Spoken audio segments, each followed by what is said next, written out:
사도행전 7장 37절에서 53절까지 말씀을 찾아서 읽겠습니다. 사도행전 7장 37절 사도행전 7장 37절부터 봉독하겠습니다. 이스라엘 자손을 대하여 하나님이 너희 형제 가운데서 나와 같은 선자를 세우리라 하던 자가 곧 이 모세라. 38절 시내산에서 말하던 그 전사와 및 우리 조상들과 함께 광야 교회에 있었고 또 생명의 도를 받아 우리에게 주던 자가 이 사람이라. 우리 조상들이 모세에게 복종치 아니하고자 하여 거절하며 그 마음이 도리어 애굽으로 향하여 40절 아론더러 이르되 우리를 인도할 신들을 우리를 위하여 만들라.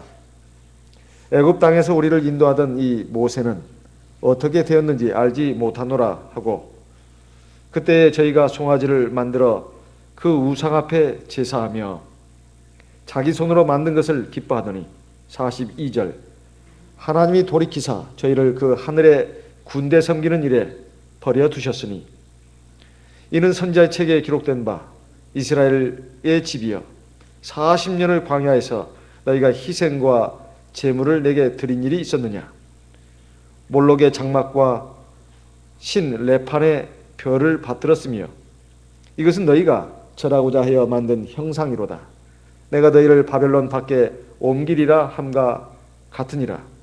44절 광야에서 우리 조상들에게 증거의 장막이 있었으니 이것은 모세에게 말씀하신 이가 명하사 제가 본 그 10대로 만들게 하신 것이라. 우리 조상들이 그것을 받아 하나님이 저희 앞에서 쫓아내신 이방인의 땅을 점령할 때에 여호수아와 함께 가지고 들어가서 다윗 때까지 이르니라. 46절 다윗이 하나님 앞에서 은혜를 받아 야곱의 집을 위하여 하나님의 처소를 준비케 하여 달라 하더니 솔로몬이 그를 위하여 집을 지었느니라. 48절 그러나 지극히 높으신 이는 손으로 지은 곳에 계시지 아니하시나니 선지자의 말한 바 주께서 가라사대 하늘은 나의 보좌요 땅은 나의 발등상이니 너희가 나를 위하여 무슨 집을 짓겠으며 나의 안식할 처소가 어디니요. 50절 이 모든 것이 다 내 손으로 지은 것이 아니냐 함과 같으니라. 목이 곧고 마음과 귀에 할례를 받지 못한 사람들아 너희가 항상 성령을 거스려 너희 조상과 같이 너희도 하는도다. 너희 조상들은 선지자 중에 누구를 핍박지 아니하였느냐. 의인이 오시리라 예고한 자들을 저희가 죽였고 이제 너희는 그 의인을 잡아준 자요 살인한 자가 되나니 너희가 천사의 전한 율법을 받고도 지키지 아니하였다도 하니라.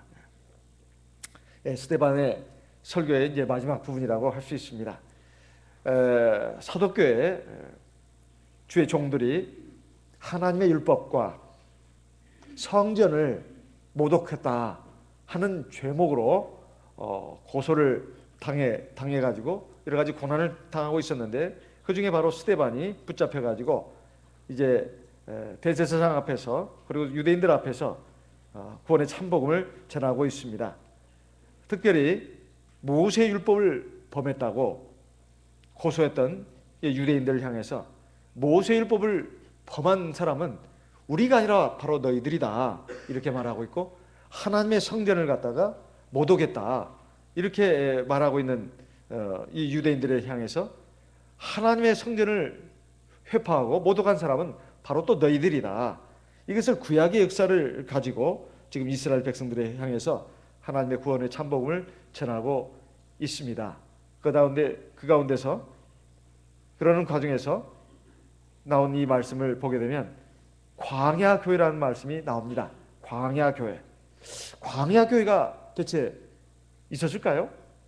사실 성경에서 광야교회가 있었다는 말은 이 사도행전 7장밖에 나오지 않습니다.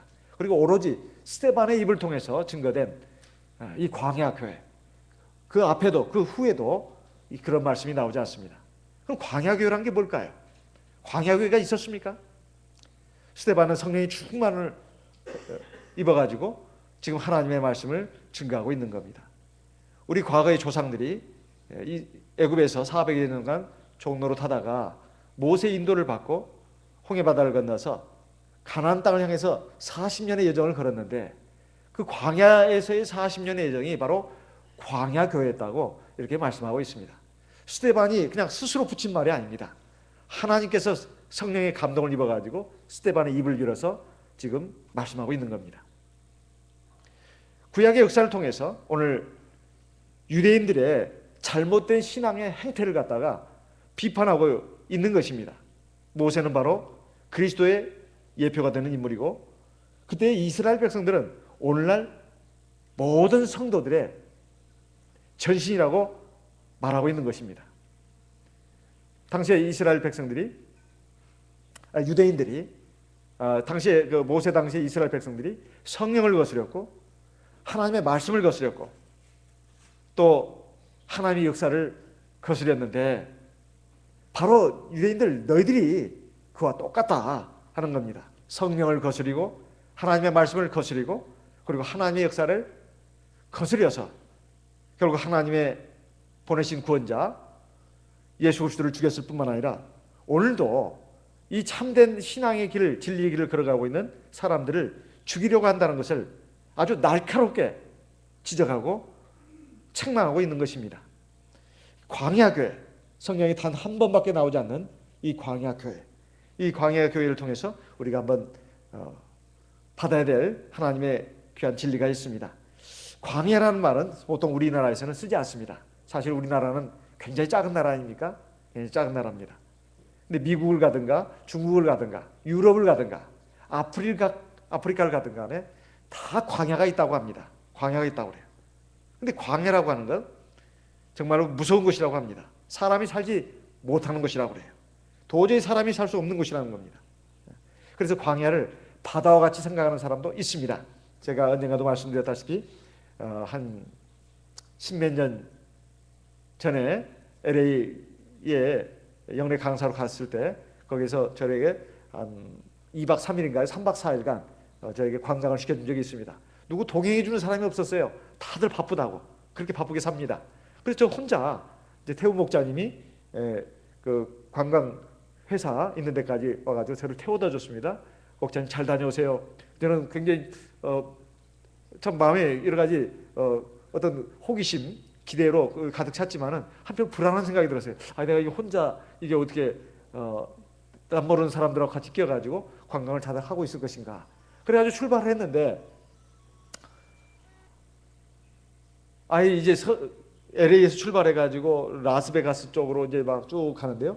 가다 보니까 잠자다가 피곤해서 잠자다가 밖을 내다 보니까 광야예요. 뭐 작은 그 뭡니까 관목 같은 것들이 숲을 같은 것들이 듬성듬성 있는데 바람에 막 불 때마다 거기에서 뭡니까 그 숲을 그 건물 같은 것이 바람에 이렇게 굴러가더라고요. 그리고 메마른 광야가 쫙 펼쳐져 있는 거예요. 가다가 보니까 또 뭐 어디서 물을 끌어와서인지 막 물이 막 저절로 이렇게 나와가지고 막 사과, 오렌지 이것이 많이 있는 그런 농장도 봤습니다. 그런데 그걸 지나고 나니까 그냥 전부 광야인데 그래가지고 중간에 이제 한번 쉬더라고요. 쉬는데 내려서 어쨌든 그 뭐 음료수 사 먹고 뭐 그러는데 제가 어디 뭐 보니까 전부 다 광야입니다. 가도 끝이 없는 고속도로.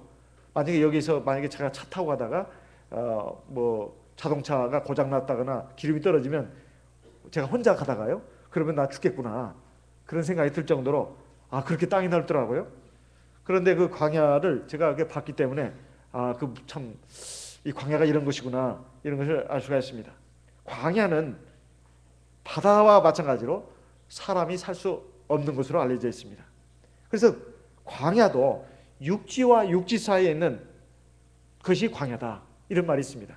육지와 육지 사이. 육지는 사람이 살 수 있는 그 공간을 말합니다. 육지와 육지 사이에 있는 것은 바다 아니겠습니까? 바다에 사람이 살 수 있을까요? 못 살죠. 육지와 육지 사이에 모래가 덮여 있고 메마른 땅이 있고 선인장만 자라고 있어요. 그리고 무서운 짐승들이 들끓어온 것이 광야입니다. 전갈이라든가 독사 뱀들이 우글거리면서 살아가 곳이 바로 광야라는 것이에요. 도저히 사람이 살 수 없다는 겁니다. 그래서 잘못해서 한번 들어갔다가 빠져나오지 못하면 죽는 것이 바로 광야라는 것이에요. 왜냐하면 물이 없고 식량이 없기 때문에 죽을 수밖에 없다는 것입니다. 이런 광야를 하나님께서 이스라엘 백성들로 하여금 40년의 기간 동안에 걷게 하셨습니다.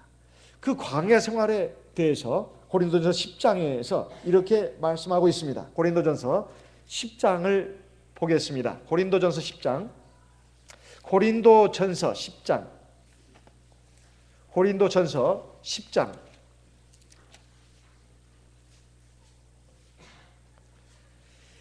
1절 형제들아 너희가 알지 못하기를 내가 원치 아니하노니 우리 조상들이 다 구름 아래 있고 바다 가운데로 지나며 2절 모세에게 속하여 다 구름과 바다에서 세례를 받고 3절 다 같은 신령한 식물을 먹으며 4절 다 같은 신령한 음료를 마셨으니 이는 저희를 따르는 신령한 반석으로부터 마셨음에 그 반석은 곧 그리스도시라.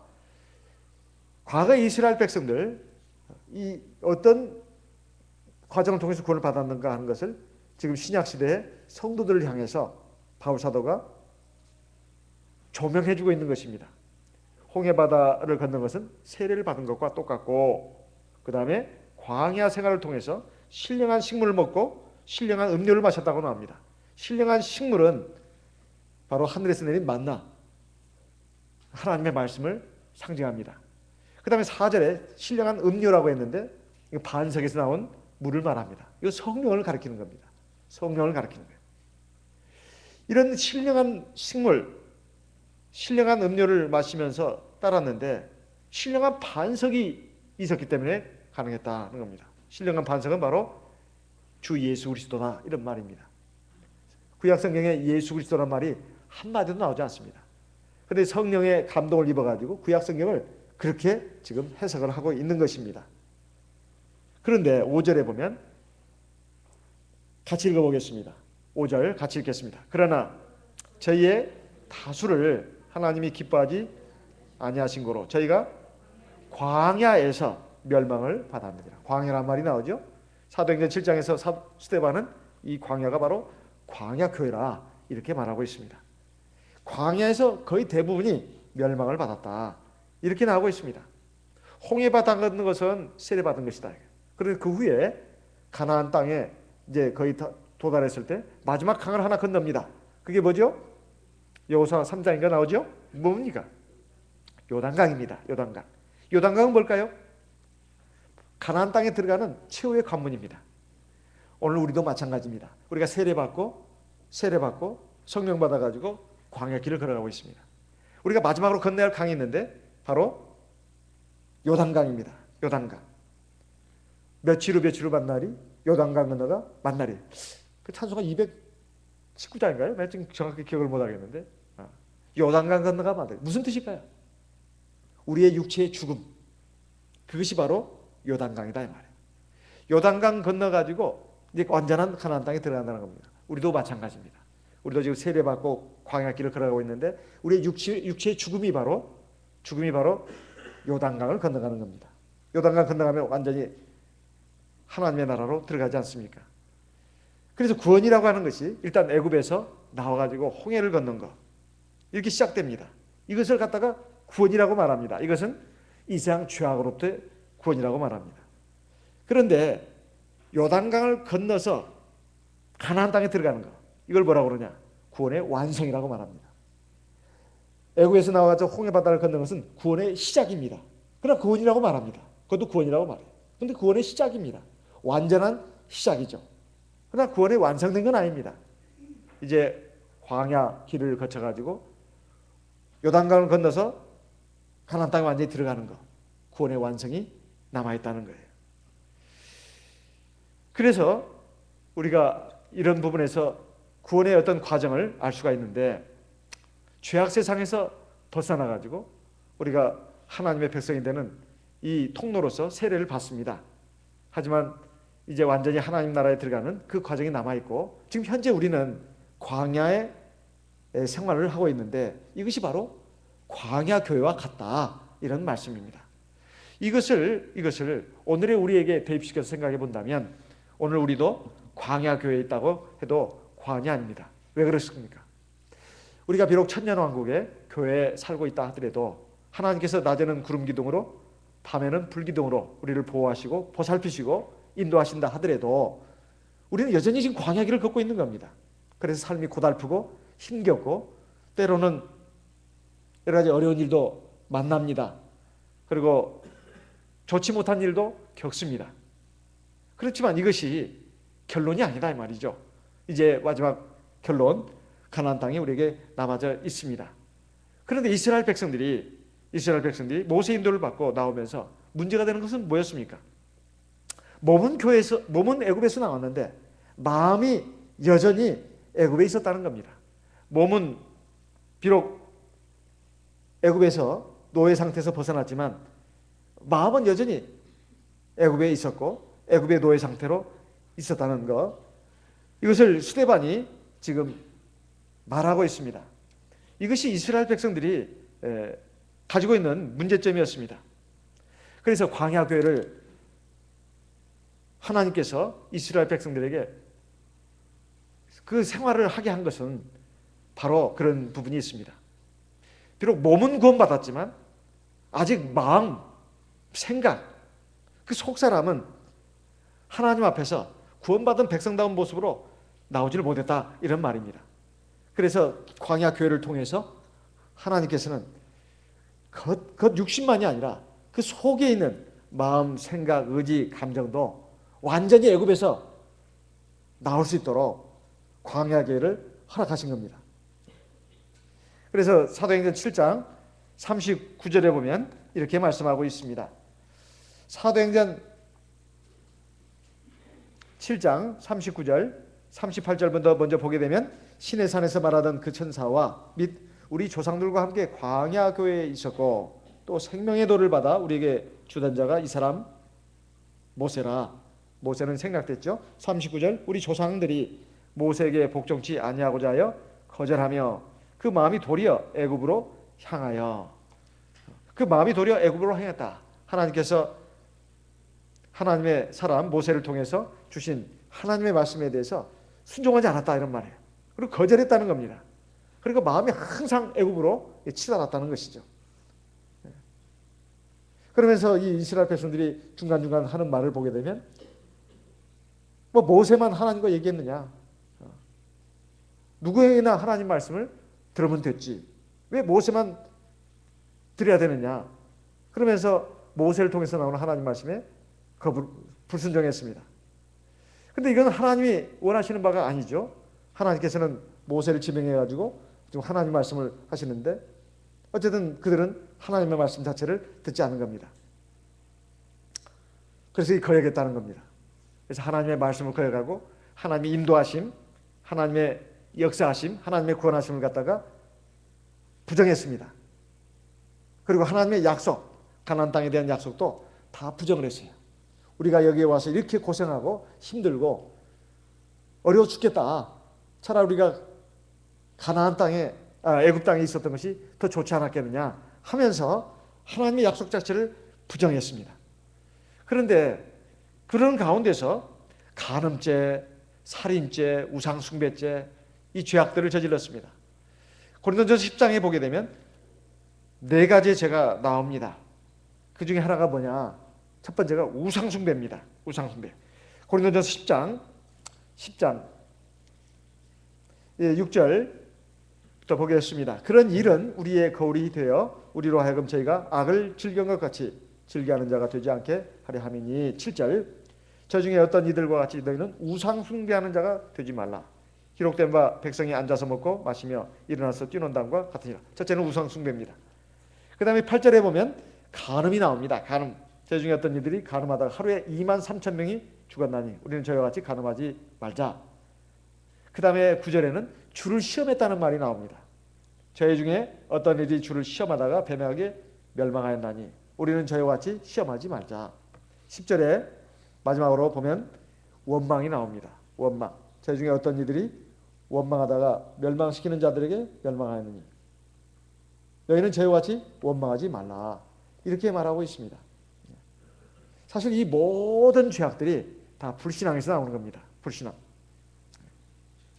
그런데 그 중에서도 가장 결정적인 죄가 뭐냐? 뭐 우상숭배, 간음, 그리고 시험하는 거, 이거 다 큰 죄입니다. 그런데 최종적으로 나온 것이 원망입니다. 원망이에요.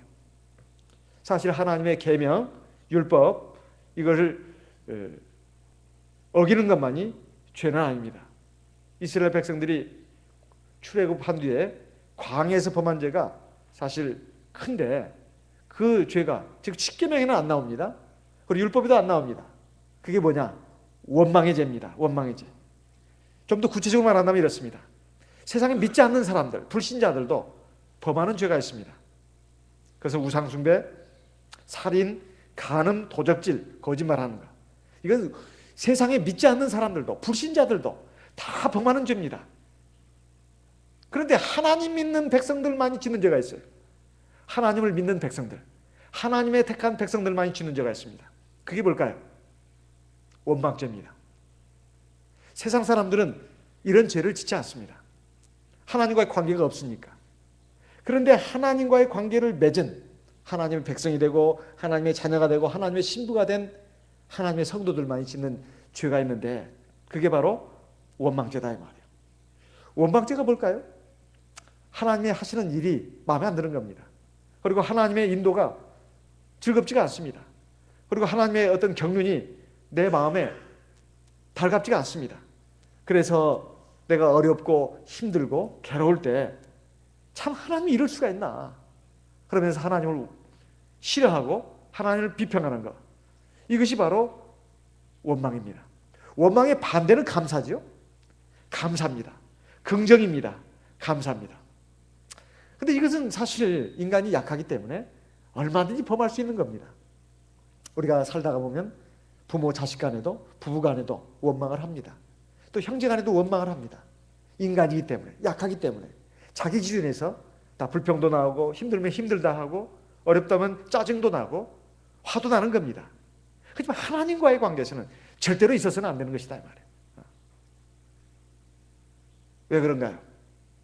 사실 하나님은 우리를 사랑하시고 완전한 지혜와 완전한 능력으로 우리를 붙들어 주시고 우리를 이끌어 가시고 우리에게 가장 완전한 걸 주시는데 우리가 그걸 믿지 않기 때문에, 믿지 못하기 때문에 하나님 앞에 불신앙하는 마음으로, 불순종하는 마음으로 사실 하나님을 욕하고 하나님에 대해서 화난 감정을 보이는 것입니다. 이게 원망이다 이 말이에요. 사실 항상 기뻐하라, 쉬지 말고 기도하라, 범사에 감사라. 이는 그리스도 예수 안에서 너희를 향하신 하나님의 뜻이니라. 우리를 향하신 하나님의 뜻이 어찌 그것뿐이겠습니까? 우리가 거룩하게 되고 우리가 믿음을 지키고 하나님의 나라와 의를 먼저 구하는 것, 하나님의 백성다운 백성 되는 것 많이 있는데 왜 그 말씀을 하셨을까요? 항상 기뻐하라, 쉬지 말고 기도하라, 범사에 감사라. 기뻐하고 감사하는 것은 사실은 쌍둥이 개념이라고 할 수 있습니다. 범사에 감사하는 사람이 기뻐하지 않을 리가 없고 항상 기뻐하는 사람이 감사하지 않을 리가 없습니다. 이건 사실은 같은 말의 다른 표현이라고 할 수 있습니다. 그런데 그 중간에 쉬지 말고 기도하는 말이 있습니다. 항상 기뻐하고 범사에 감사할 수 있는 사람은 신앙을 가진 사람만이 할 수가 있습니다. 하나님이 살아서 역사하시고 인도하시고 내 눈에는 부조리하고 불합리하고 모순되는 것처럼 보인다 하더라도 또 악이 승리하는 것처럼 보이고 거짓이 이기는 것처럼 보인다 하더라도 하나님이 다 주관하시고 있다. 여기다 믿음이 없이는 절대로 기뻐할 수 없습니다. 그리고 감사할 수가 없습니다. 하나님에 대한 믿음, 하나님의 전능하심, 하나님의 전지하심, 하나님의 온전한 구원의 역사에 대한 믿음이 없이는 절대로 기뻐할 수도 없고 감사할 수도 없습니다. 내가 기뻐하는 그 부분만 기뻐하고 내가 감사할 수 있는 부분만 감사합니다. 그 외에는 다 짜증이고 원망이고 불평밖에 없습니다. 그래서 화나는 것밖에 없다 이 말이에요. 기분 나쁩니다. 하나님에 대해서 기분 나쁘다 이 말이에요. 내 인생에 대해서 기분이 나쁩니다. 즐겁지 않다 이 말이에요. 이것은 신앙이 아니다 이 말입니다. 그것이 처음부터 하나님에 대한 원망으로 나왔겠습니까? 처음에는 왜 이렇게 힘들어? 죽겠어. 왜 길이 이렇게 험해? 구약성경에 보면 길들이 험하다는 것 때문에도 하나님을 원망했다고 나옵니다. 모세와 하나님을 원망했다. 길이 너무 험하다고. 뭐 지금처럼 길이 좋았겠습니까? 비포장도로에 그냥 곳곳마다 막 뭐 정갈이 나타나고 독사뱀도 나타나고 그때마다 막 신경을 쓰고 또 피해야 되니까 얼마나 힘들었겠냐 이 말이에요. 물도 제대로 없지요. 식량도 제대로 없죠. 늘 먹는 식량은 늘 똑같은 식량입니다.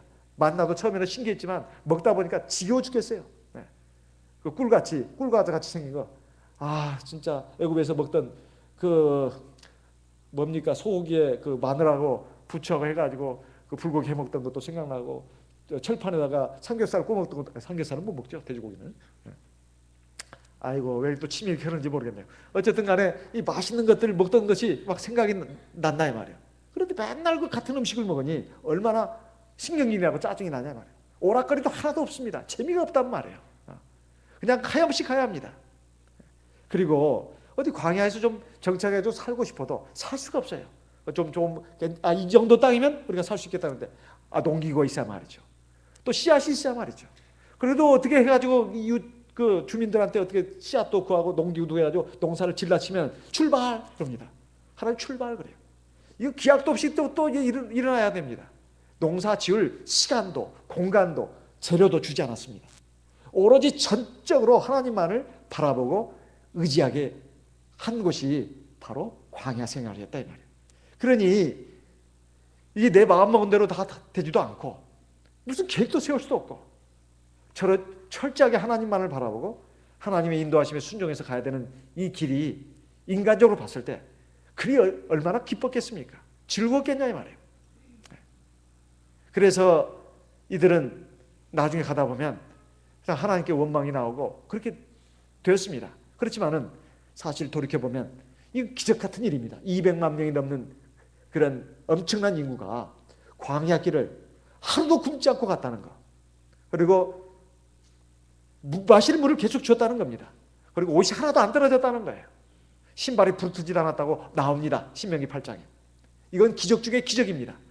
비록 자기들이 육신적으로 애굽에서 자기들을 지배하고 자기들을 핍박했던 애굽 사람들처럼 살지는 못했다 하더라도 그런 쾌락과 즐거움 누리지 못했다 하더라도 하나님 주시는 평안이 있었고 하나님이 자기들의 의식주의 모든 생활을 해결해 주셨다 이 말이에요.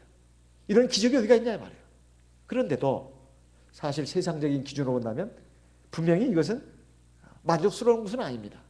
그러니까 애굽 사람들의 그 화려했던 그런 것들 거기서 부스러기라도 먹고 고기 뼈다귀라도 붙은 그 고기라도 떼어 먹으면서 살던 그때가 차라리 좋지 않았겠느냐 이렇게 엉뚱한 생각을 하게 됐다는 것입니다. 그런데 왜 하나님께서 이스라엘 백성들을 이렇게 광야로 인도했냐 이 말이에요. 그리고 이렇게 원망이 나오도록 했냐 이 말입니다. 사실 이스라엘 백성들은 애굽에서 얼마나 고생을 했는지 모릅니다. 죽을 고생을 다 했습니다. 차라리 광야에 나가서 죽었으면 좋겠다. 아마 그때는 그렇게 생각했을 겁니다. 근데 정작 출애굽해가지고 광야 생활을 하게 됐는데 이제는 자유를 얻었는데도 불구하고 옛날이 더 좋았다고 옛날을 그리워한다 이 말이에요. 이게 얼마나 큰 죄냐 이 말이죠.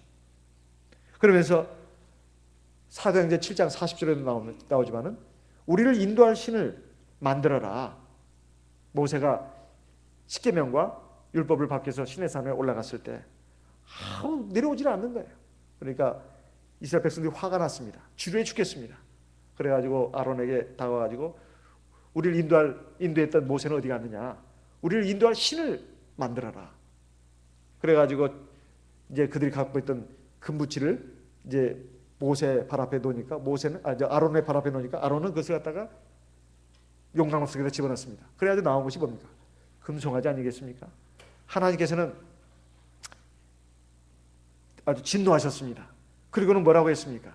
이 백성들이 내 앞에서 패했겠다. 이렇게 나옵니다. 출애굽기 32장 7절 8절 말씀을 보겠습니다. 출애굽기 32장 7절 8절 말씀을 보겠습니다. 출애굽기 32장 7절 8절 여호와께서 모세에게 이르시되 너는 내려가라. 네가 애굽 땅에서 인도하여 낸 네 백성이 부패하였도다. 8절 같이 읽겠습니다. 내가 그들에게 명한 길을 속히 떠나 자기를 위하여 송아지를 모아 만들고 그것을 숭배하며 그것에게 희생을 드리며 말하기를 이스라엘아 이는 너희를 애굽 땅에서 인도하여 낸 너희 신이라 하였도다. 지금 하나님께서 신노하시면서 하신 말씀이 내가 그들에게 명한 길을 지금 그들이 속히 떠났다. 지금 이 사람들이 무슨 길을 떠났습니까? 아닙니다. 하나님이 원하시고 바라시는 그 길에서 떠났다는 뜻입니다. 하나님의 말씀에서 벗어났다는 말입니다. 그래가지고 자기를 위해서 이런 말이 나옵니다. 자기를 위해서 송아지를 모아 만들고 그것을 숭배했다. 그러니까 자기가 만든 신을, 자기들이 만든 신을 갖다가 경배했다는 거예요. 우리도 그렇게 되기 쉽다는 겁니다. 우리가 하나님 믿는다 하면서도 원래 하나님이 이분인데 그 하나님 믿는 것이 아니라 자기 속에다가 자기 신을 만들어요. 이게 하나님이라. 엉뚱하게 자기 생각으로, 자기 마음으로, 자기 감정으로 하나님 만들어 놓고 그 하나님께 경배한다 이 말이에요. 원래 하나님은 저기 계신데 저분이 진짜 하나님인데 그 하나님 아닌 또 다른 하나님을 갖다가 자기 속에 만들어 놓고 그걸 하나님이라 믿고 있는 그런 사람이 있다 이 말이에요. 가령 하나님은 이래야 된다, 저래야 된다. 내가 하나님 만드는 겁니다. 하나님 이래야 돼, 저렇게 해야 돼. 자기 생각으로. 이건 정말로 위험한 겁니다. 이스라엘 백성들이 무슨 하나님 외에 다른 신을 또 섬겼겠느냐? 지금 여기에 나오지 않습니까? 하나님 믿는 성도들도 마찬가지입니다. 내 기대, 내 마음, 내 욕심, 내 감정, 내 뜻, 내 의지에 맞도록 하나님이 역사해야 한다 이 말이에요. 그 하나님이 하면 안 돼요. 나는 믿지 않아요. 그렇게 생각하고 만든 하나님이 자기가 만든 금송아지입니다. 자기가 만든 금송아지. 이런 사람은 반드시 도중에 실패할 수밖에 없습니다.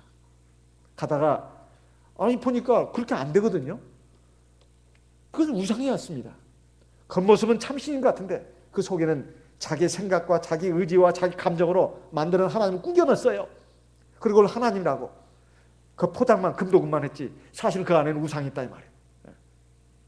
이스라엘 백성들이 범한 죄악이 바로 그런 것입니다. 세상의 많은 기독교 교회들도 사실은 참된 하나님을 가르치는 것이 아니라 우상 숭배에 가까운 신앙을 가르치는 교회들도 적지 않다고 생각합니다. 이건 자기들이 만든 신이에요. 이름만 하나님이지. 머리가 12에다가 뿔이 7 이런 우상을 만들어 놓고 하나님이라고 거기에다 경배하라고 이렇게 하는 경우도 있다는 것입니다. 하나님께서는 바로 이것 때문에 진노를 했습니다. 내가 명한 길에서 떠났다고 말하고 있어요. 내가 명한 길에서 떠났다. 하나님의 말씀과 뜻에서 벗어났다는 것이죠. 광야교라는 게 뭐냐? 광야 40년 동안 하나님께서는 뭘 이루려고 하신 것이었습니까? 이스라엘 백성들을 향해서. 원래 이스라엘 백성들은 요단강에 가까이 다가와가지고 그 가나안 땅을 갖다가 정탐하지 않았습니까? 12정탐꾼을 보냈죠. 10명의 정탐꾼은 아주 부정적으로 말했습니다. 딱 2명의 정탐꾼은 긍정적으로 말했어요. 누구 말이 맞았을까요? 객관적으로 본다면, 현실적으로 본다면 10명의 정탐꾼의 말이 맞습니다. 그리고 2명의 정탐꾼의 말은 사실상 과장된 말이에요. 현실을 인정하지 않는 말입니다.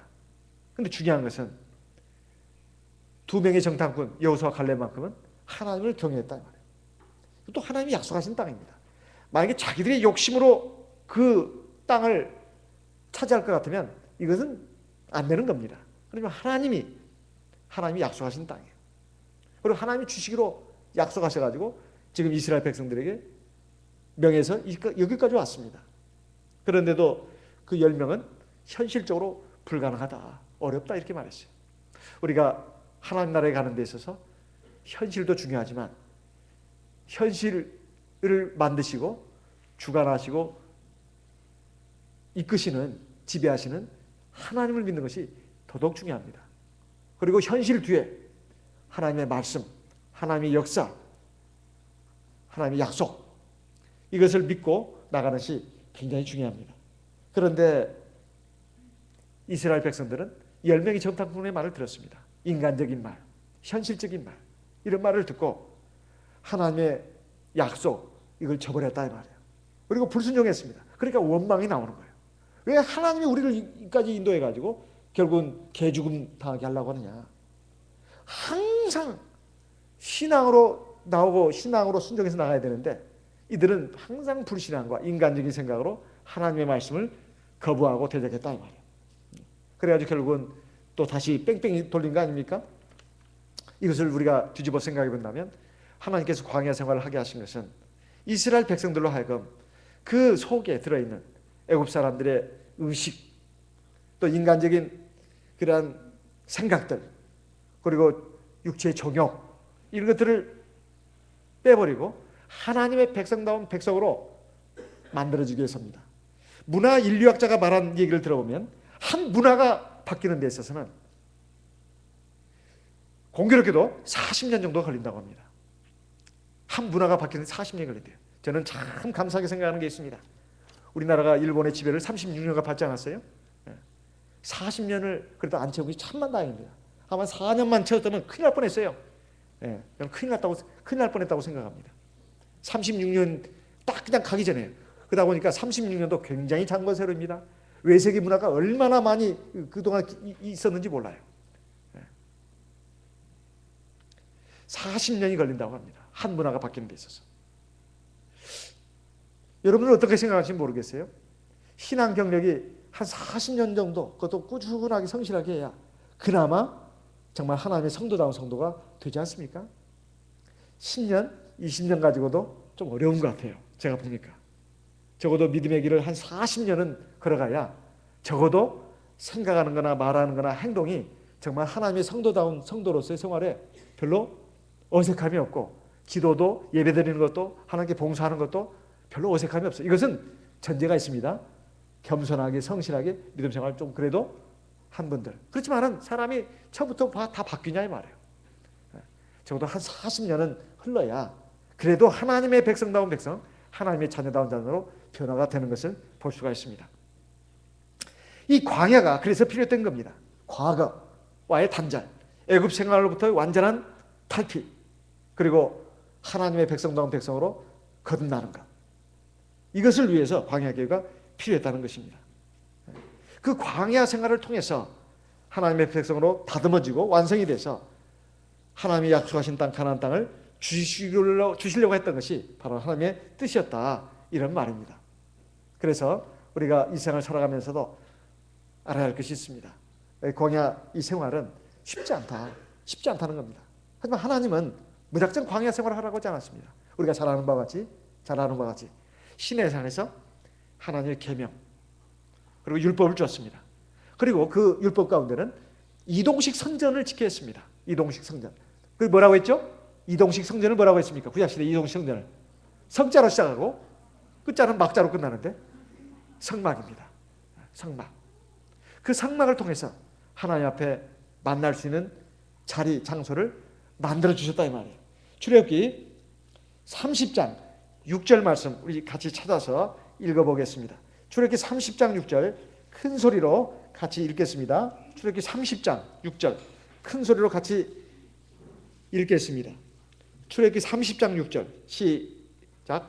그 단을 증거궤 위 속죄소 맞은편 그 증거궤 앞에 있는 장 밖에 두라. 그 속죄소는 내가 너와 만날 곳이며. 아무리 하나님이 택한 백성이고 그리고 인도하시는 백성이라 하더라도 하나님의 백성들에게 죄가 있는 겁니다. 그래서 아무리 내 나만 만나준다고 하지 않았어요. 어디서요? 어디서만 만나준다고 했습니까? 성막 안에 성소가 있고 지성소가 있는데 그 성소 안에 또 지성소 거기에 속죄소에서 만난다고 되어 있어요. 속죄소 하는 일이 뭡니까? 이스라엘 백성들의 죄를 속하는 거. 속하는 거 뭐예요? 사해 주는 것입니다. 하나님의 성전에서 그런 일이 이루어진다는 거예요. 제가 말씀드렸습니다. 안식일은 뭐 하는 날이라고 했죠? 안식일은 뭐 하는 날이라고 했어요? 빨래하는 날이라고 했잖아요. 빨래. 우리 옷 빨래가 아니라 뭐예요? 우리 구원의 옷을 빠는 날이라고 했어요. 우리 속사람을 빠는 날이라고 했어요. 어디 있어요? 출애굽기 31장에 있습니다. 출애굽기 31장 같이 읽겠습니다. 그리고 율례 가운데 바로 성막을 만들어서 제사를 드리게 했고, 또 안식일 계명이 십계명에도 있을 뿐만 아니라 모세율법에도 아주 여러 가지로 나옵니다. 계명이 안식일 뿐만 아니라 절기 안식일도 있었다 이 말이에요. 절기 안식일도. 그걸 통해서 하나님이 뭘 우리에게 바라시냐 이 말이에요. 12절부터 읽겠습니다. 출애굽기 31장 12절 시작. 여호와께서 모세에게 일러 가라사대 너는 이스라엘 자손에게 고하여 이르기를 너희는 나의 안식일을 지키라. 이는 나와 너희 사이에 너희 대대의 표징이니 나는 너희를 거룩하게 하는 여호와인 줄 너희로 알게 하랍니다. 자, 안식일 계명에 왜 안식일 주라고 했나? 몇 가지 이유가 있는데요. 몇 가지 이유가 있는데 우리가 이 세상에서 안식일을 지킴으로써 영원한 안식에 들어가기 위해서입니다. 그것은 표면적인 이유입니다. 그 속을 들어가서 보면 여기에 하나님의 의중이 나옵니다. 왜 안식일을 지키라고 하는지 너희들이 아느냐? 엿새 동안은 힘써 너희 일을 하지만은 제7일은 쉬어. 몸과 마음도 좀 쉬어야지. 쉬어야만 너희들이 또 한 주일 동안 엿새 동안 또 일할 거 아니냐? 우리 육신의 어떤 그 에너지 회복을 위해서 휴식을 위해서 쉬라고 한 걸까요? 그것도 있습니다. 그것도 있어요. 하지만 보다 중요한 이유, 근본적인 이유는 뭐냐? 우리를 거룩하게 하기 위해서입니다. 너는 나의 안식일을 지키라. 나와 너희 사이에 너희 대대의 표징이니 나는 너희를 거룩하게 하는 여호와인 줄 너희로 알게 함이라. 안식일을 지키면 우리의 몸은 좀 피곤합니다. 솔직히 말해서 피곤해요. 안식일 교회 와서 예배도 드려야 되고 봉사도 해야 되고 사실 사람 만나는 것이 즐겁기도 하지만은 피곤하기도 합니다.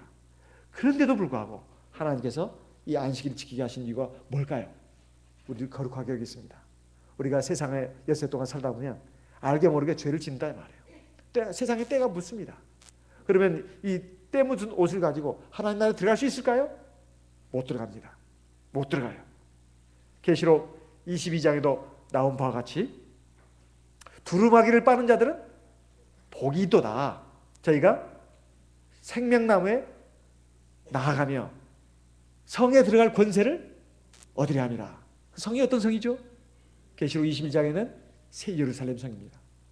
성은 딱 하나예요. 그게 무슨 다른 성이 있는 게 아닙니다. 그런데 두루마기를 빠는 자가 복이 있는데 성에 들어갈 권세를 얻는다고 했어요. 두루마기는 무슨 두루마기죠? 우리가 세례받고 나면 입게 되는 의의 세마포스를 말합니다. 두루마기를 입은 것만 가지고 새 예루살렘 성에 못 들어갑니다. 그걸 빨아야 들어간다. 빨아야. 생명나무에도 나가고 새 예루살렘 성에도 들어간단 말이에요. 들어간다. 근데 우리가 이 교회도 새 예루살렘 성이라고 했습니다. 새 예루살렘 성은 두 가지가 있다고 했어요. 이 지상에 있는 새 예루살렘 성은 들어와서 세례받고 그러면 있는 겁니다. 하지만 마지막 들어갈 새 예루살렘 성이 있다. 두루마기를 빨아야만 거기 들어간다. 그래서 그것은 교회가 아닙니다. 교회가 아니에요. 두루마기를 빠는 사람이 들어갈 곳이라고 하는 것은 이미 이 지상에서 두루마기의 옷을 입고 이 지상의 새 예루살렘 성에 있는 사람이 이어야 되는데 두루마기를 계속 빨아야 된다. 아무리 새 예루살렘 성에 지상의 새 예루살렘에 있더라 하더라도 다 저 하나님 나라 새 예루살렘 성에 들어가는 게 아닙니다. 가라지나 쭉정이나 나쁜 물고기는 못 들어갑니다. 그 방법이 뭐냐? 바로 우리를 거룩하게 하는 이 안식일을 잘 지켜야 하는 겁니다. 이것은 누구를 위해서 지키는 게 아닙니다. 자기 자신의 구원을 위해서, 구원의 완성을 위해서 지켜야 된다는 말입니다. 안식일을 우리가 믿음으로 지킬 때 우리의 몸과 마음, 영혼이 거룩해집니다. 거룩해진다.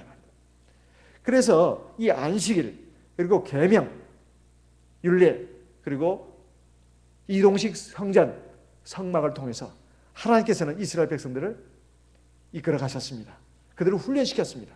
그리고 실제적인 그 광야의 여정을 통해서 이스라엘 백성들을 다듬고 훈련시켰다 이 말이에요. 여러 가지 일들을 만나게 하고 하나님의 말씀을 거기에 적용시키고 그것을 통해서 하나님의 율례를 배우게 하는 이런 방식을 통해서 이스라엘 백성들을 다듬어 가시고 이끌어 가셨다는 겁니다. 오늘 우리도 마찬가지입니다. 하나님께서 우리를 이 세상 죄악 가운데서 불러내셔 가지고 세례를 받게 했습니다. 이것은 홍해 바다를 건넌 이스라엘과 같습니다. 지금 우리는 낮에는 구름 기둥으로 밤에는 불기둥으로 인도함을 받았던 이스라엘 백성들처럼 성령의 인도를 받고 나가고 있습니다. 우리에게도 지금 성전이 주어졌습니다. 교회입니다. 그리고 우리 몸이 성전이 됐습니다. 뿐만 아니라 하나님의 성령이 우리와 함께하고 있고 우리의 삶을 통해서 하나님은 우리를 연단하고 훈련하고 있습니다. 때로는 좋은 길, 때로는 가시밭길, 때로는 평탄한 길, 때로는 험한 길, 때로는 물이 없는 건조한 곳, 바위투성인 곳 걷게도 하시고, 때로는 우리에게 오아시스 같은 그런 샘물이 있는 곳을 지나가기도 하십니다. 이걸 통해 가지고 하나님께서는 우리를 연단하시고 우리를 다듬어 가십니다. 이걸 통해서 인도하신 하나님의 역사를 우리는 역시 체험하고 있습니다. 그런데 유대인들은 과거의 이스라엘 백성처럼 그렇게 하지 않는다는 겁니다. 하나님 주신 모세를 통해 주신 하나님의 계명에 순종하지 않을 뿐만 아니라, 그리고 하나님을 원망하고 또 성전을 회파하는 이러한 죄악을 범하고 있다고 지적하고 있습니다. 오늘 이 말씀을 통해서 우리가 교훈을 받아야 되겠습니다. 우리도 지금 광야 생활, 광야 교회 가운데 있습니다.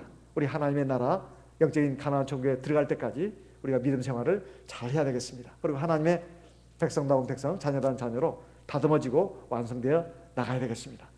우리가 광야의 교회에 지금 있는 이유, 바로 약속의 땅 가나안을 향해서 가기 위해서, 들어가기 위해서 하나님이 필수적으로 주신 과정이다, 이렇게 생각하시고 이걸 절대 잊지 말고 믿음으로 하나님 말씀에 순종하고 성령의 인도하심을 따라가는 저와 여러분 되시기를 예수님의 이름으로 기원하는 바입니다. 다 같이 하나님 말씀을 생각하시고 기도의 제목을 삼아서 하나님께 기도하도록 하겠습니다. 나와 내 가정을 위해서 기도하고 우리 교회 위해서 기도하겠습니다. 또 성도님들을 위해서도 기도하겠습니다. 특별히 자녀들을 위해서도 기도하도록 하겠습니다. 다 같이 합심해서 기도하겠습니다.